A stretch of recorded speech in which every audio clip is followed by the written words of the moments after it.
देव्यै च तस्यै जनकात्मजायै नमोऽस्तु रुद्र इन्द्रयमनिलेभ्यो नमोऽस्तु चन्द्रार्कमरुदगणेभ्यः। बोलिए श्री रामचंद्र भगवान की जय। इस पावन भूमि को प्रणाम करता हूँ। मंच पर विराजमान भगवान राम के अनन्य प्रेमी, राम कथा के सुंदर गायक हमारे परम मित्र स्वामी जी महाराज को भी मैं नमन करता हूँ। आप सबको इतने बड़े आपके भाग्य हैं कि स्वामी नवल राम जी ने आपको यहाँ पर आमंत्रित करके और राम कथा के सुंदर पावन प्रसंग पर आपको जोड़ा है। आप सभी भाग्यवान हैं। मैं महाराज जी को भी नमन करता हूँ। सभी विद्वान मेरे पंडित जी श्री नेत्रपाल जी भागवत के प्रकांड पंडित हैं। इनको मौका मिलता तो ये बहुत अच्छी अच्छी बातें बता सकते थे, किंतु मैं जानता हूँ अब 3 बजे के बैठे हैं, 7 बजने वाले हैं, तो आपके साथ में किसी प्रकार का भी कोई जाति नहीं होनी चाहिए, उसका भी मैं ध्यान रखूँगा। यदि मैं कथा करने लगूँगा तो मैं भरत का विषय भी उठा सकता हूँ, भगवान श्री राम का भी उठा सकता हूँ, कैकेयी का प्रसंग भी उठा सकता हूँ कि कैकेयी का रामायण में क्या स्थान है। अभी तक हम लोग कैकेयी के प्रति जो अनास्था प्रकट करते हैं, इसमें कैकेयी की कितनी भूमिका है, यदि ये पता लग जाए तो कैकेयी हमारे लिए पूजनीय बन सकती है। यदि इस समय श्री महाराज जी के द्वारा जो रसमयी, प्रेममयी, मधुमयी जो राम कथा आपके कर्ण कुहरों के द्वारा हृदय में उतरी है, निश्चित रूप से आपके जन्म जन्मांतरों के पाप नष्ट करने वाली ये कथा है। आपके जीवन को सार्थक कर देगी। आप देखते हैं उनके सुमधुर स्वरों के साथ जो उनकी संगीत मंडली है, उनके द्वारा भी जो स्वरों का साथ मिला और स्वर में स्वर मिलकर जो मधुरता पैदा हुई, हमारे जीवन को सराबोर कर देती है। आपने सुना होगा, आप तो 3 बजे के सुन रहे हैं, मैंने तो आधा घंटा ही सुना है। ऐसी रसीली कथा सुनने के बाद आपने देखा होगा कहीं कहीं ऐसे वाक्यों का प्रयोग किया है, ऐसी ऐसी उपमाएं दी हैं जो गजब की हैं, जीवन को बदलने के लिए ये पर्याप्त होती हैं। राम यहाँ हैं तो रावण वहाँ है। हम रावण को अपने पास नहीं आने देंगे। यदि अहंकार न टूटा, हमारे जीवन का अभिमान न टूटा, राग द्वेष न मिटा, तो राम कथा से भला हमको क्या मिला। इतने बड़े आपके सौभाग्य हैं कि आप एक तो वृंदावन पधारे, सुंदर राम कथा में विराजमान हैं, मनुष्य की योनि मिली, श्री नवल राम जी का संयोग मिला, जहाँ भक्तों का आवागमन होता है, संतों का समागम होता है, वो सामान्य धरती नहीं होती है। आज ये श्री राम सेवा आश्रम एक तीर्थ बन गया है और इस तीर्थ में जिसका प्रवेश होता है उसका परम कल्याण हो जाता है, उसका जीवन सार्थक हो जाता है। आप लोग सच में ही भाग्यवान हैं। यदि आप आज्ञा दें तो मैं 5 मिनट और ले सकता हूँ, क्या मुझे पता है आप 3 बजे के बैठे हैं और मुझे अंदर समानुभूति होती है कि आपका कष्ट आपका नहीं है, कष्ट मेरा है। जब किसी बेटे के पैर में कांटा लगता है तो जरूर बेटे के पाँव में कांटा लगता है, कि हृदय को माँ के हृदय में होता है, क्योंकि माँ और बेटे अंदर से एक रूप होते हैं। इसी प्रकार आप में जो भी तकलीफ होती है, मुझे पता है कि ये कष्ट मुझे भी हो रहा है। मुझे जब आपने बुलाया ही है तो मैं एक छोटी सी बात कर देता हूँ। चाहूँ तो मैं रावण की बात भी कर सकता हूँ, 2 मिनट में ये भी बात कह सकता हूँ। अभी सामने दशहरा है, हम राम कथा सुन रहे हैं।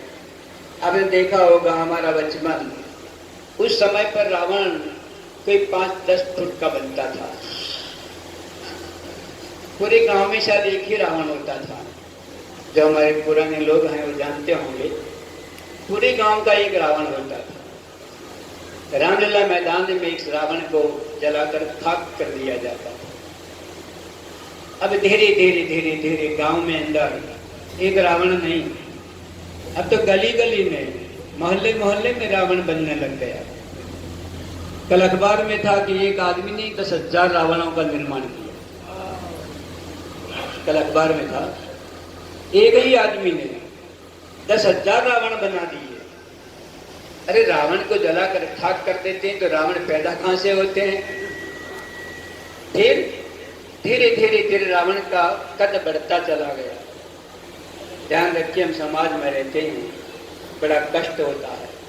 राम कथा सुनने के बाद रामबाण अचूक है, यदि रामबाण अचूक है और रावण की छाती में वो घुसा है तो निश्चित रावण फिर पुनः हमारे हृदय में पैदा नहीं हो सकता।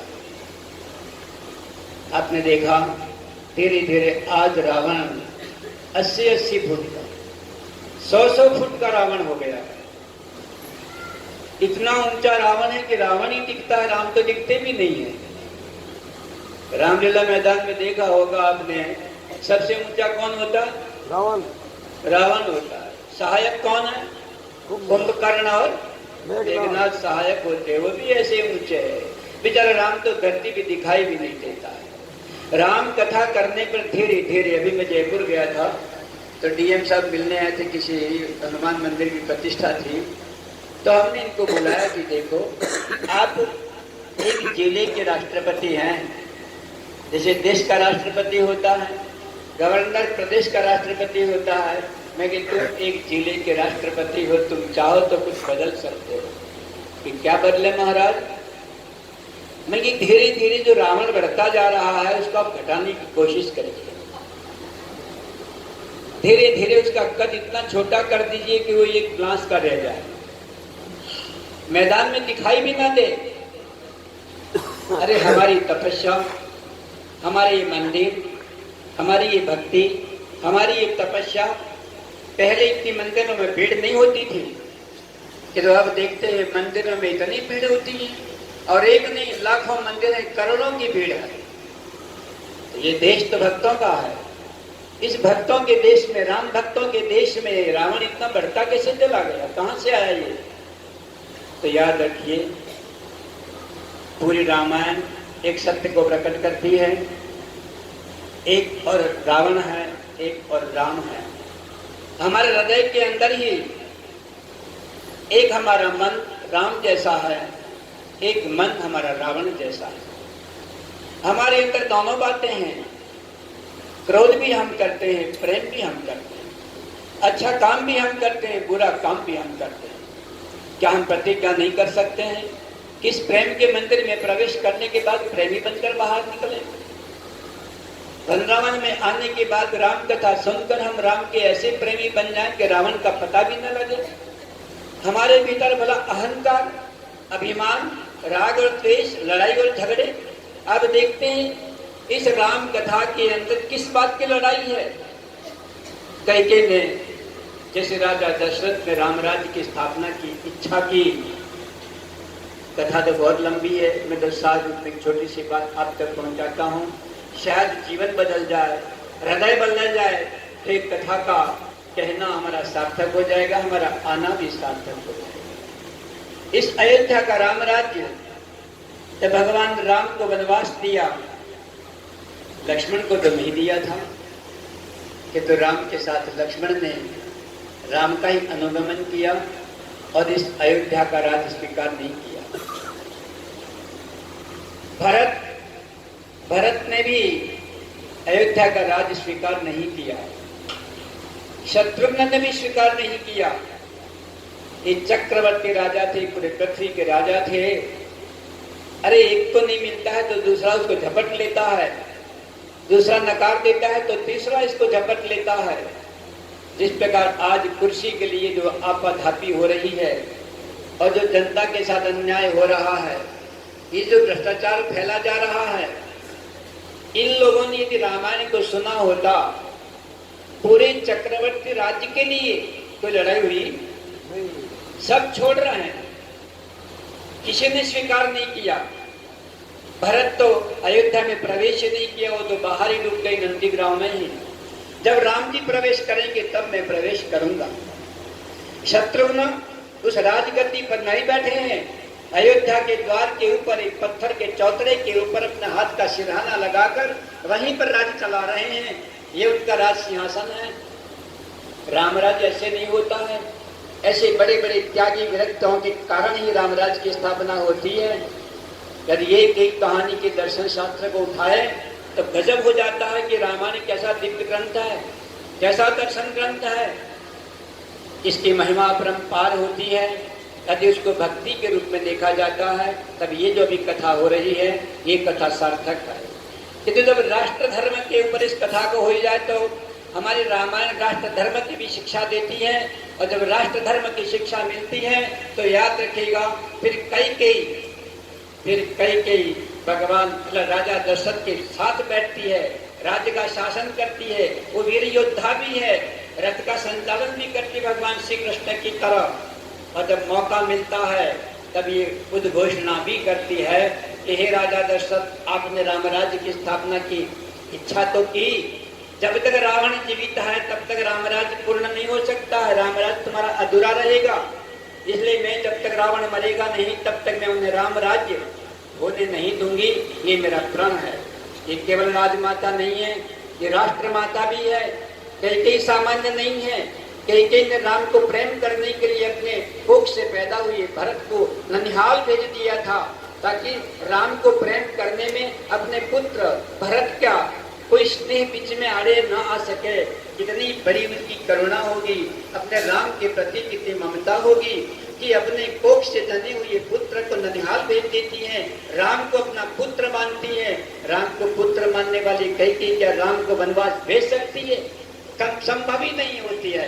किंतु भक्ति दर्शन के अंदर, क्योंकि भक्ति दर्शन में भगवान सामने होते हैं, जो भगवान को जरा सा भी कष्ट होता है तो जो कष्ट देने वाला होता है इसको भक्त लोग गाली देते हैं। और इसलिए हमारे भरत जी भक्त हैं। जब भगवान को वनवास दिया है तो भरत जी अपनी ही माता को कई प्रकार के अपशब्दों का प्रयोग करते हैं, किंतु राम ने एक भी शब्द का प्रयोग नहीं किया है गंदा।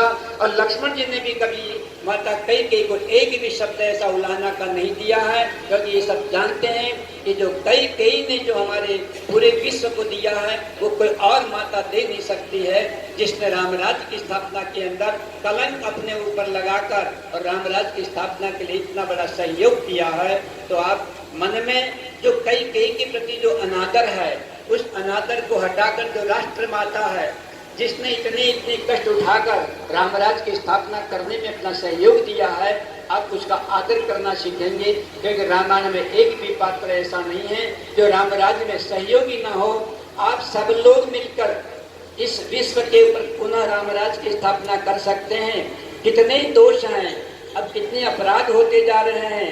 हम देखते हैं मंदिरों में भीड़ की भीड़ होती जा रही है, अपराध भी बढ़ते जा रहे हैं। अपराध कौन करता है? आश्चर्य की बात है। तो मैं केवल एक ही प्रार्थना आपसे करूंगा, वृंदावन में आ गए हो, महाराज जी के मुख से आपने प्रेममयी, रसमयी, मधुमयी, आनंदमयी ऐसी निर्विकार कथा को आपने सुना है, तो कम से कम अपने घर को तो आप वैकुंठ बना दीजिए। यदि आपने पति और पत्नी दोनों अनुकूल होंगे तो याद रखिएगा, अनुकूल होंगे तो 2 हाथ पति के, 2 हाथ पत्नी के, 4 हाथ चतुर्भुज भगवान विष्णु के होते हैं। और विष्णु की धर्म पत्नी का नाम लक्ष्मी होता है। और जहाँ पर विष्णु और लक्ष्मी विराजमान होते हैं उस घर का नाम वैकुंठ होता है।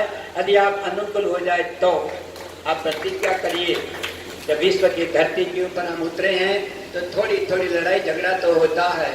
तो पति और पत्नी में, बेटे और बाप में, माँ और बेटी में, अपने भाई बंधुओं में, जिस प्रकार यहाँ पर पूरे चक्रवर्ती राज्य के लिए इतना बड़ा त्याग किया, हम एक इंच के लिए, पैसे के लिए पति पत्नी से लड़ती है, पति पत्नी से लड़ता है, बाप बेटे से लड़ता है, बेटा बाप से लड़ता है। और हम लोग आकर राम कथा भी सुनते हैं और तालियां भी बजाते हैं तो बड़ा आश्चर्य होता है कि राम कथा का सार कहाँ चला जाता है जो घर तक भी नहीं पहुँचता है। यदि आप अपने घर में एक ऐसा वैकुंठ बनाकर रखेंगे, राग द्वेष को मिटाएंगे, प्रेम बनाएंगे, तो जो व्यक्ति घर में प्रेम बनाता है तो साक्षात ये आपके वैकुंठ का द्वार खोलता है। एक छोटा सा आपको जो संबंधों से जोड़कर घर दिया है, जो व्यक्ति घर में ठीक से नहीं रह सकता है वो वैकुंठ में कैसे रह सकता है। इसलिए आप ध्यान रखिएगा, घर में रहना सीखो, दुनिया में रहना सीखो। भगवान ने दुनिया इससे अच्छी बना नहीं सकता है जितनी अच्छी दुनिया भगवान ने बनाई है। भगवान ने जो दुनिया बनाई है वो पूरी कैसे हो सकती है। तो याद रखिएगा, दुनिया पूरी बनी नहीं है, हमको रहना नहीं आता, जब दुनिया पूरी लग रही है। राम कथा सुनने के बाद घर भी वैकुंठ होगा, पूरा विश्व भी वैकुंठ होगा। परस्पर एक दूसरों में प्रेम करेंगे और प्रेम के सौगात को लेकर हम लौटेंगे। उन्हीं शब्दों के साथ मैं इस धरती पर प्रणाम करने को विराम दूं।